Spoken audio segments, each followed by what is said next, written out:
সবসময় মাখা বেলা করে করে আর রুটি ভালো লাগে না। তো এইরকম একদম সিম্পল, যেটা বানাতেও সহজ আর খেতেও দুর্দান্ত লাগে। ব্রেকফাস্ট, টিফিন বা ডিনারে দুর্দান্ত এক রেসিপি। তাহলে চলো শুরু করা যাক।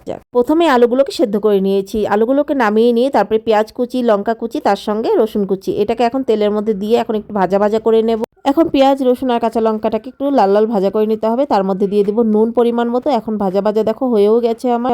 দিয়ে দিলাম সেদ্ধ করা আলুটাকে একটু ম্যাশ করে নিয়েছি।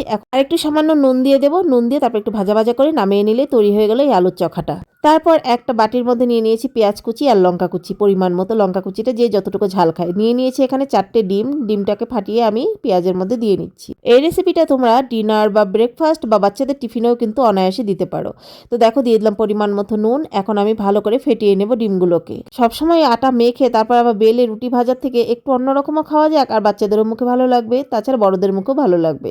ডিমটা ফেটানো হয়ে গেছে, সাইডে রেখে দিলাম। নিয়ে নিব ময়দা। তোমরা চাইলে কিন্তু এটা আটা দিয়েও করতে পারো। তো ময়দা দিয়েও শুধু, কেউ যদি চাও যে শুধু ময়দা দিয়ে করবো, শুধু ময়দা দিয়েও করতে পারো, ওটারও বেশি ভালো হবে। আর আমি এখানে ময়দাও নিয়েছি কিছুটা আটাও। আর দিয়ে দিলাম পরিমাণ মতো নুন, দিয়ে দেবো একটু সামান্য চিনি। বাস এটাকে এখন জল দিয়ে ভালো করে একটা বেটার তৈরি করে নেব। যেরকম আমরা গোলা রুটি ভাজি সেই রকম বেটারটা কিন্তু তৈরি করে নিতে হবে।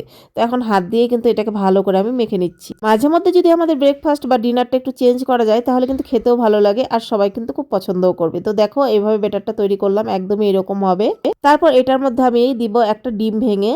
তো ডিমটা ভাঙাটা তোমাদের দেখাতে পারিনি, তাই আর কি পরে দেখিয়ে দিলাম। তো একটা ডিম ভেঙে দিয়েছি এটার মধ্যে, দেওয়ার পর আবার ভালো করে মিক্সড করে নিয়েছি।